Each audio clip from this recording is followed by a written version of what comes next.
We're looking at China and Xi Jinping. And Xi Jinping, of course, expected to secure that historic third term as the Chinese president when the Communist Party convenes for its 20th National Congress on the 16th of October. Even as differences rise within the party and its leadership, we're getting you this special report about Xi Jinping's China and how he stands as a dominant figure within it. The superiority of our political system and system of governance is even more blazingly clear in its response to the COVID pandemic and winning the war on poverty. Embrace the core with a sincere heart. The contrast between Chinese order and Western chaos has become even more sharper. At all times and in all circumstances, trust the core. In the midst of struggle, we have been defending national dignity and core interests. Be loyal to the core, defend the core.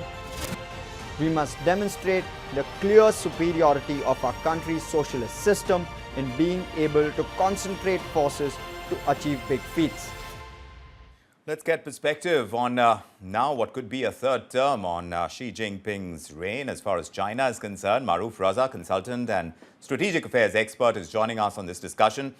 Maroof, Xi Jinping coming to power. This was in 2012, and back then we weren't sure what kind of a leader he would be, what kind of commodity the world had to deal with. Now that he's stepping into a third term, despite rather weak calls to end his dictatorial style that leads the communist regime in China, tell us how his dominance has changed China's standing in the world, both economically and as one of the world's superpowers.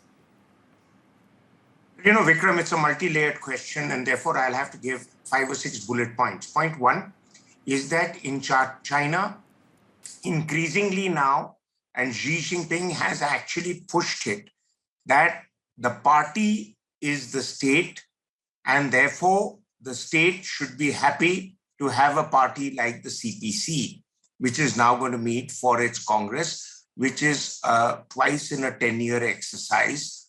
Every 5 years they meet and they take stock of the state of the economy, and they finally reaffirm their faith in the existing leader or come up with a new leader.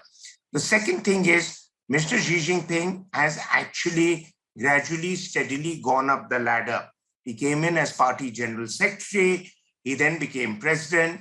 In that time period, he made himself very powerful, even as head of the armed forces, where he brought about dramatic changes, theaterization, etc.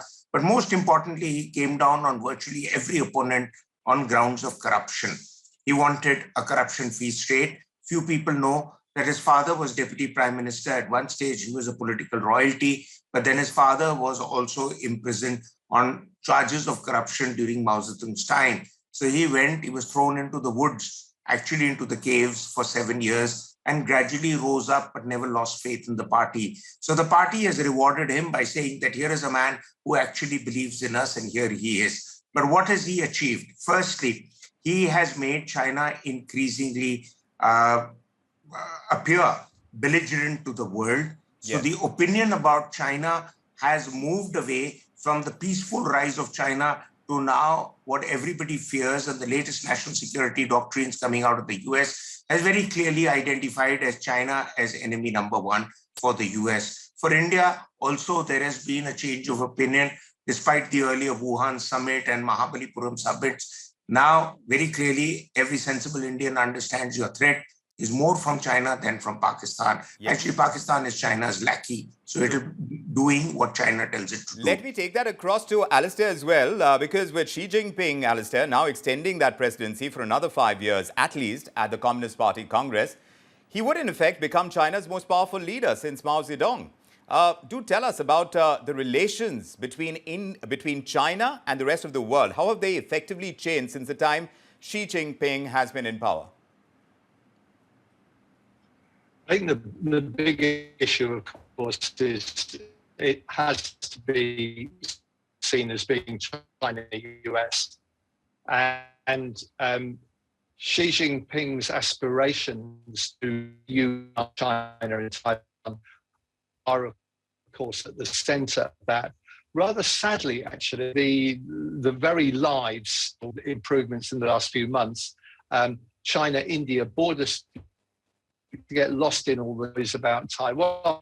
And we should remember that there is actually a major flashpoint on the rule out the possibility that there will be further and dangerous tensions at the international stage. He undoubtedly wants to either tear down the international order and rebuild it entirely, or to retune it to a very, very significant extent in China's favor. Now, having said that, to be fair to China and indeed to India, the international order today is far too reflective of the Bretton Woods institutions as they were set up in 1945. And there certainly is a case for the powerful emerging markets such as China and India to have a greater say at the table of organizations like the IMF, in the case of India, like the United Nations Security Council. But clearly that's not about to happen. And because of that, Xi Jinping basically wants to restructure the global order around China. Now, I don't think he's going to succeed with that. I think we are actually very, very close indeed to seeing peak China with the way in which Xi Jinping is governing today.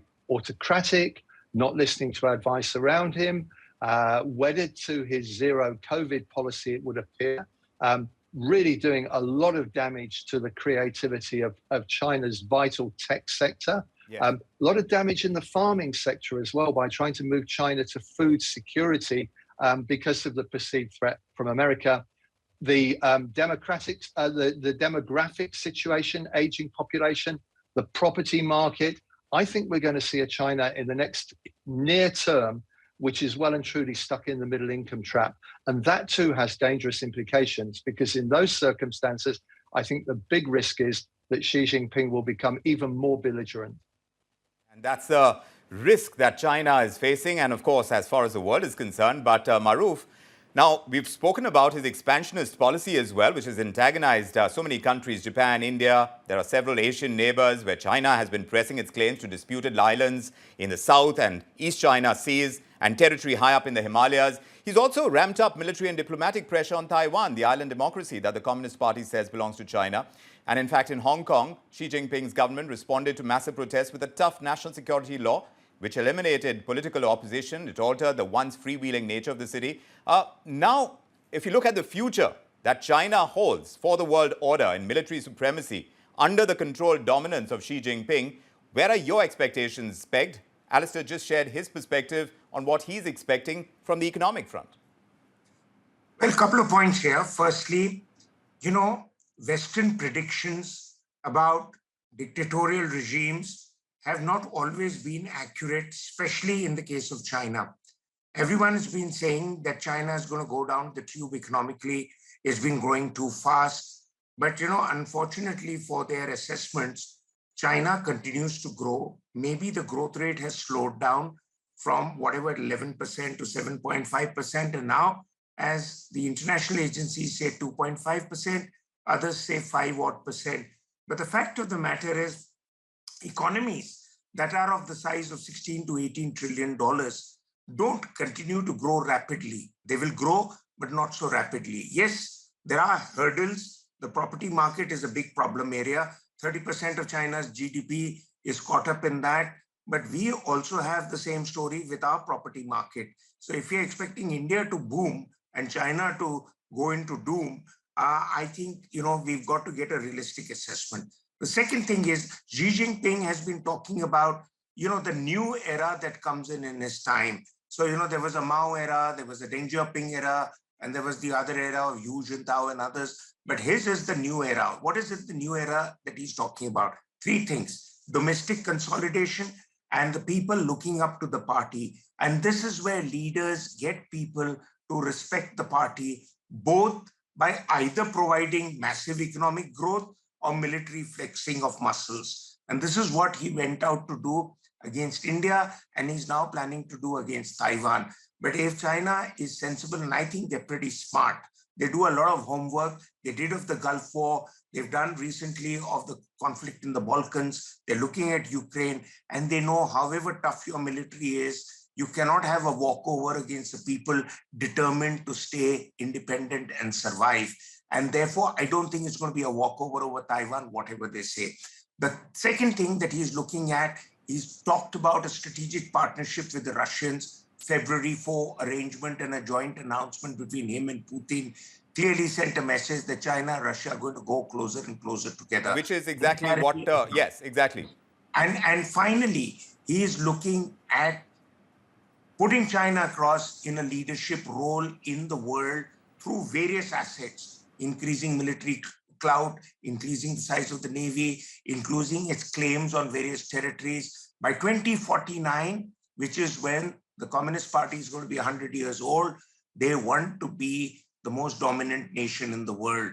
And the world has if to the do economy doesn't go along the path that China had set itself on, Alastair, and very quickly, if I can ask you, because we are running out of time, can China claim that #1 position if economically it falls behind? And if so, even if it does, are there opportunities for a country like India? Because we are trying to build a manufacturing hub. Do you see that potential if Xi Jinping continues on his treaded path? The potential is clearly there, and much will depend on decisions made in the near term, particularly in the technology field. And let's keep in mind too that China is also being subjected to increasingly tough Western sanctions on access to technology, which also stand to inhibit its growth. So I think one needs to be very, very careful about drawing comparisons between where China is going economically and where India is likely to go economically. They are increasingly very different countries indeed, despite being countries of roughly the same population size. India's population is still growing. China's about to go into decline. That is a significant difference to start with.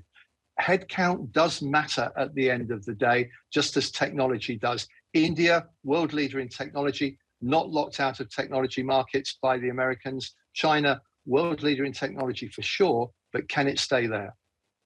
Question to ask. And meanwhile, since we are talking about that kind of dominance and that kind of grip that Xi Jinping has, Maroof, very quickly, we've seen some rare protests take place which criticize China's president, and this is happening days before the Communist Party Congress. In fact, I'm looking at one banner which called Xi Jinping a dictator and a traitor of the country, demanding his removal as well. This is in itself unprecedented, wouldn't you say?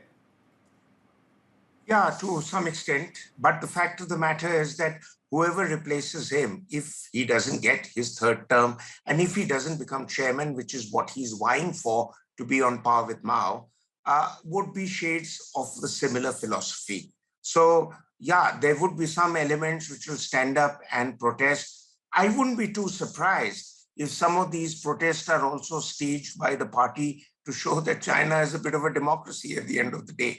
Now, all these things can be orchestrated in China. It cannot be so easily orchestrated elsewhere.